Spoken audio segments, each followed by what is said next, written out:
Good afternoon, everyone. So I'm going to go through what I'm calling a deep dive on intelligence. What I've noticed a lot is over time, tackled AI, artificial intelligence, trying to get into the education sector. And with that was a lot of iterations on how to simulate AI solutions in one's mind. So I'm going to go into like this human intelligence, what I'm calling human intelligence deep dive.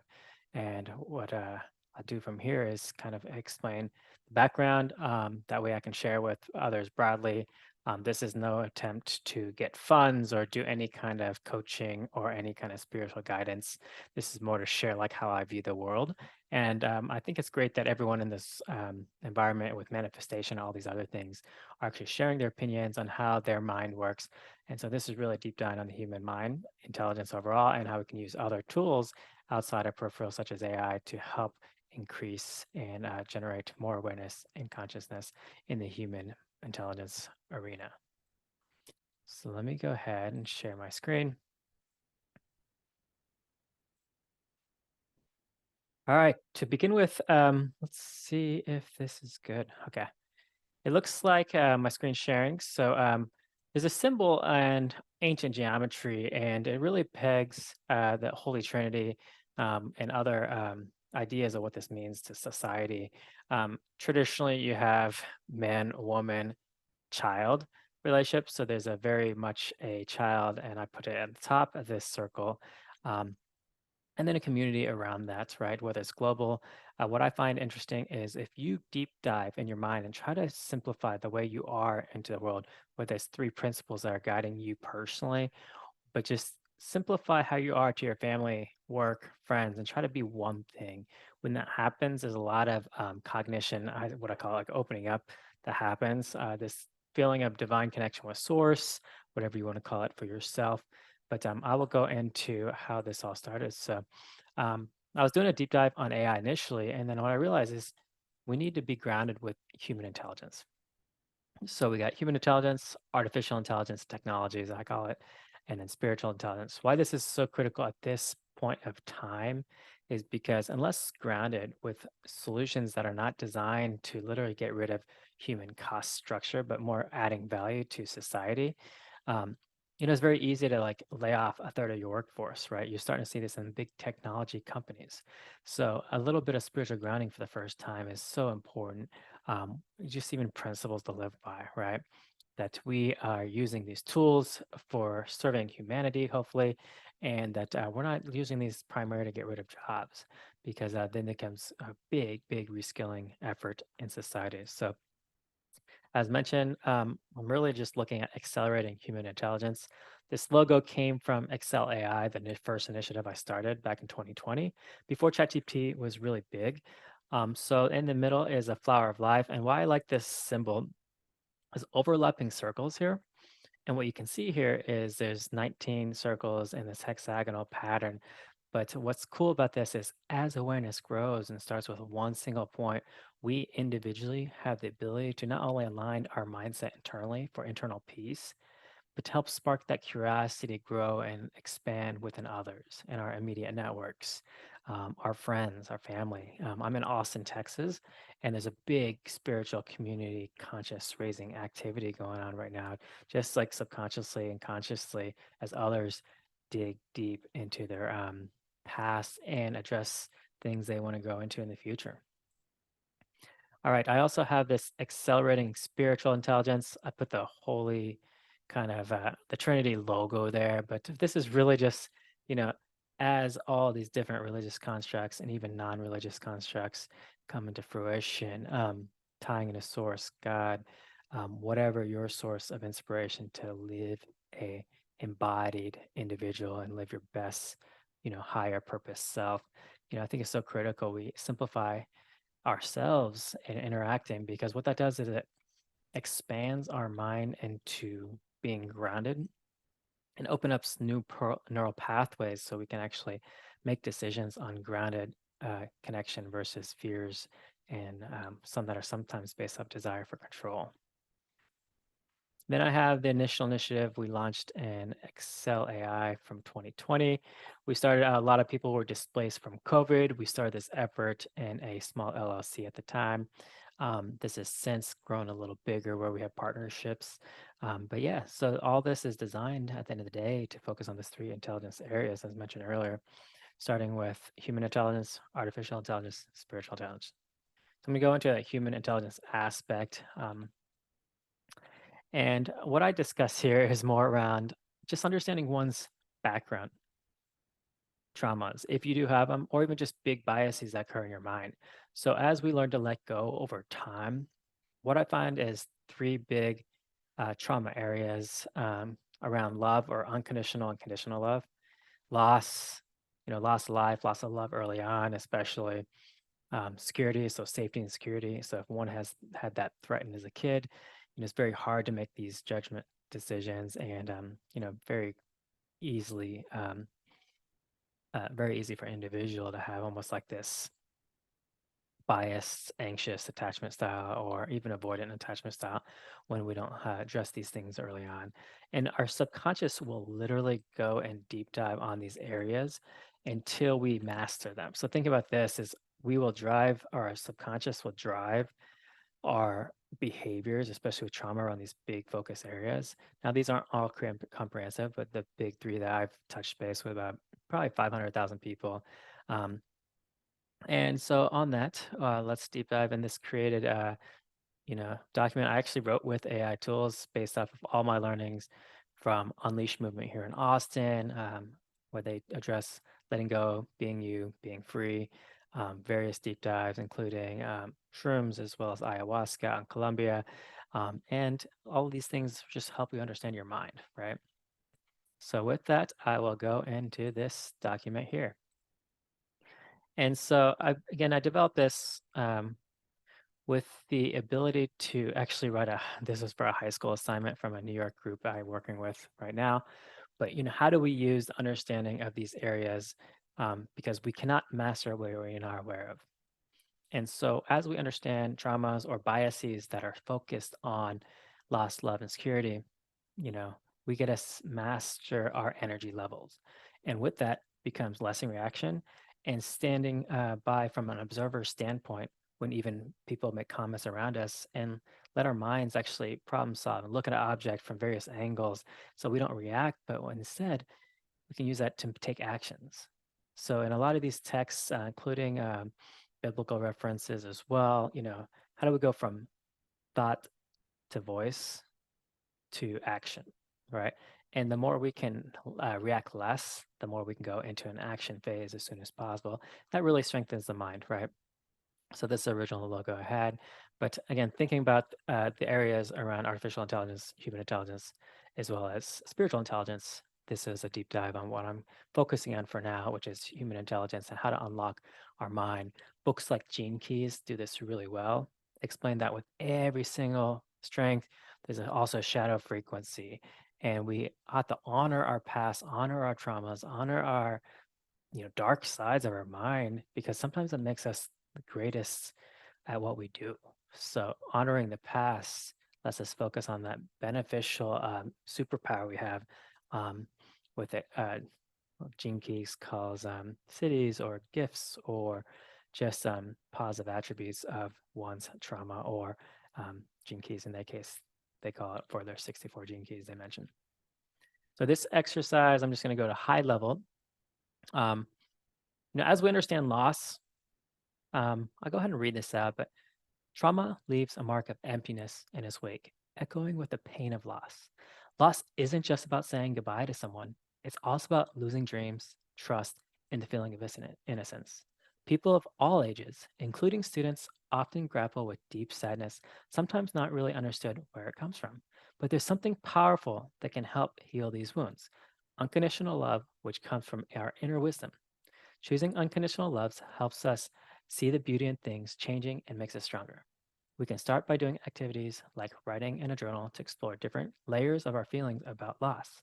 These activities help us understand and start to heal. So things to go over, this is again a high school exercise. How has loss affected you? Take a moment to think about it. Write a letter to someone you've lost. saying the things you never got to say. And practice being grateful every day, appreciating the good things while understanding that nothing lasts forever. There is an element of being grateful and affirmations. What I describe, just understanding my own brain and how the neural nets of AI stuff work. But as you're able to unlock and let go of certain things, in a negative mindset, we take certain pathways in our brain, and let's just say it's these pathways over here.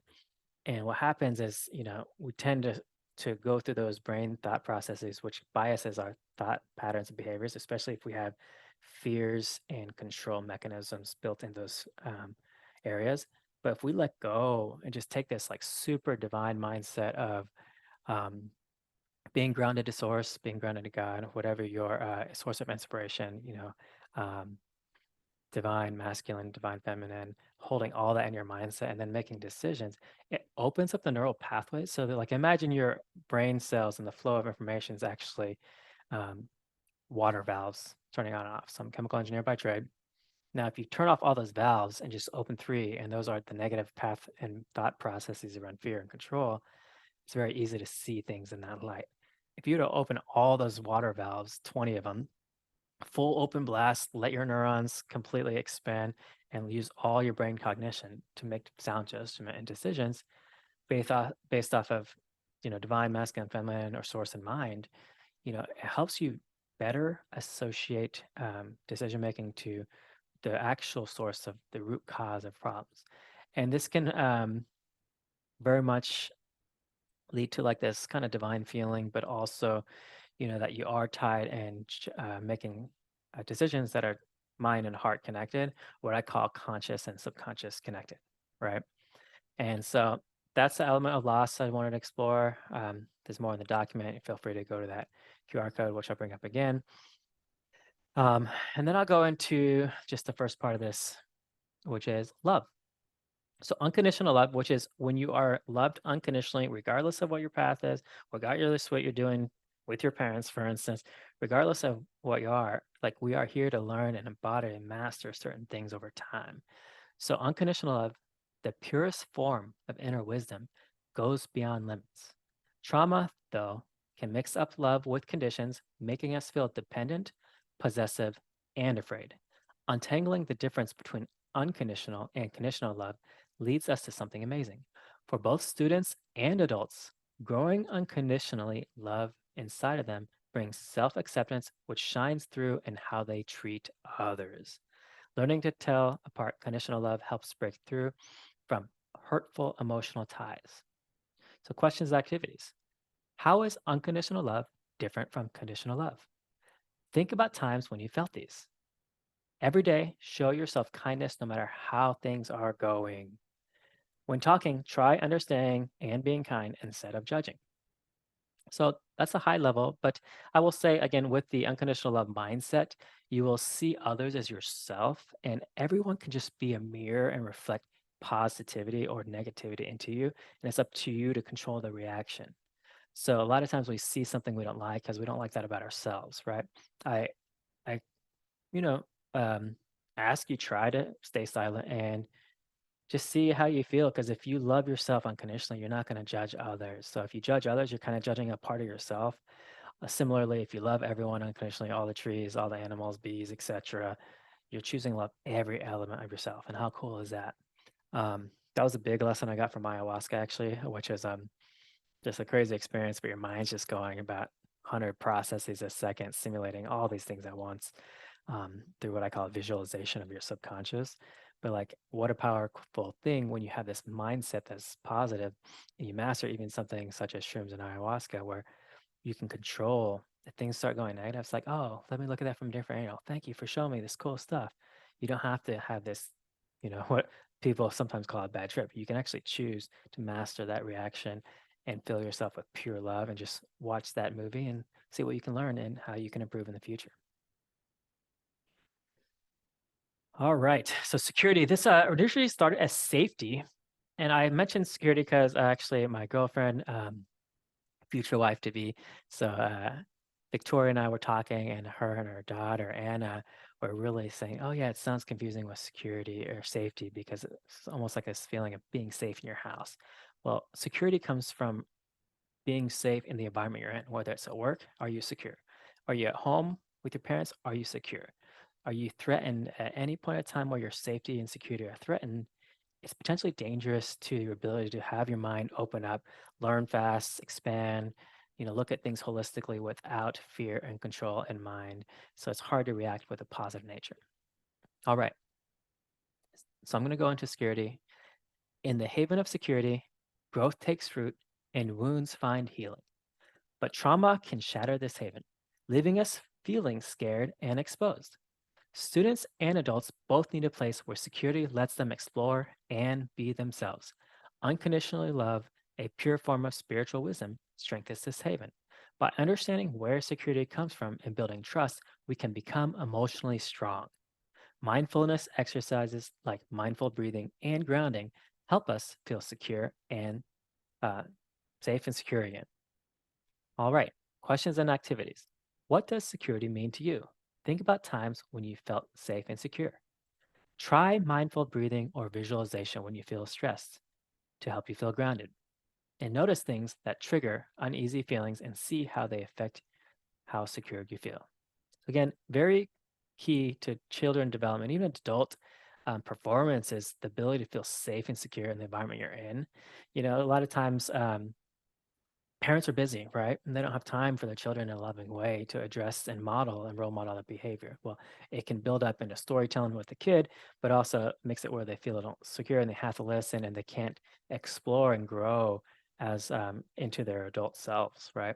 And sometimes I see parents a lot of times they don't learn that from their parents and they transfer it to their kids and their grandchildren. So, Gabe, looking out for you, but like there is a very possible element here. If you don't address your love, loss, and security growing up, it will impact someone's son, and then someone such as you, a grandson. And it's just that. So we have the ability to set healthy boundaries, speak our desires, and flow with the universe in that way. And a lot of times when we finally do that, you can kind of let go. It's hard as a child growing up, teenager growing up, but we learn that over time. I'm 39 years old. I'm just now learning that mastery element of these. All right, so I'm gonna read this last bit, full thing through, kind of the conclusion.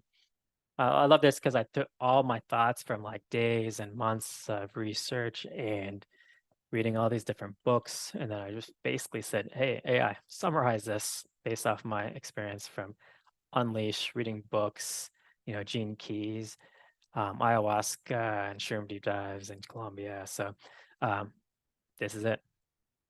So imagine being wrapped in the comforting arms of spiritual wisdom, embarking on a journey towards self mastery where awareness becomes your guiding light. Amidst the twists and turns of life challenges like trauma lie the key to transformation: loss, love, and security. At the core of it all, unconditional love shines like a North Star, leading you from conditional love towards true freedom. Through thoughtful exercises meant to uncover layers of loss, reshape your perception of love, and strengthen your sense of security, you set off on a sacred adventure towards mastery. As you step forward, questions become stepping stones for self discovery, and exercises light your path of energetic exploration. In the realms of loss, love, and security, you'll discover the vibrant spectrum of your existence, enriching your life and leaving a positive impact on those around you. Guided by spiritual wisdom, remember the vital truth: I can master what I am aware of. So you continue on your igniting your journey with brilliance of awareness, love, and grace. This quest for self mastery is a powerful connection to the forces that shape our world. Loss doesn't create emptiness, but refines your inner strength. Love isn't just a feeling, it becomes a force that bridges differences. Security isn't just protection, it's a nurturing space where you grow and flourish. By nurturing these aspects, you honor the beautiful melody of your journey and illuminate the diverse tapestry of human existence. Your journey towards self mastery is a testament to the incredible power within you. All right. So with that, feel free to open that document. Again, this was meant for high school exercises to hopefully impact their parents. So we're starting pretty low on the chain of human development. We'll go into middle school and earlier eventually. But a lot of adults are still dealing with these kind of mastery exercises around their own energy reactions around love, loss, and security. So with that, I will leave with, this is a deep dive on intelligence overall, but how do we raise human intelligence, human consciousness and awareness over time? This is my method of deep diving into thinking about all these as one connected single puzzle. And I found that when doing that, our minds and understanding AI tool sets and how those might be used for good or bad, as well as just understanding spiritual intelligence, all align. It's up to us as these human um, intelligence machines to go actually and use these tool sets wisely. So with that, I'll end this talk on the whole, you know, accelerating human intelligence, what I'm calling HI. Um, and just remember that we have the ability to address our traumas and open up and have higher cognition levels to make sound judgment while we do talk with our family members, our close lovers, as well as our friends and workers at that workplace. So with that, hope this helps. But again, this is really just for me to get my thoughts out there. And over time, we'll bring in others into a more of a podcast session as we gain interest on who would like to speak, but also, how do we look at this world and start uniting humanity through some of these efforts as the powers around us try to divide us through debt, materialism, powers such as Russia, China, US are, jockeying for position. But at the end of the day, what we can do is focus on consolidating and helping our loved ones and uniting in our small communities in the hopes of uniting cities such as Austin as one community. And then hoping to uniting and sharing these best practices of oneself, one's family, one's city, as well as with the world. So um, my goal overall is just to share best practices. And there's a lot of people with a high level of conscious and awareness, that I'm very smart in the world, and love to hear from you guys. So with that, I'll leave this. And again, I don't know if I introduced myself at the beginning, but my name is Alex Seguin. It's not about me. This is really about just helping share practices so we can accelerate human intelligence over time. Thank you.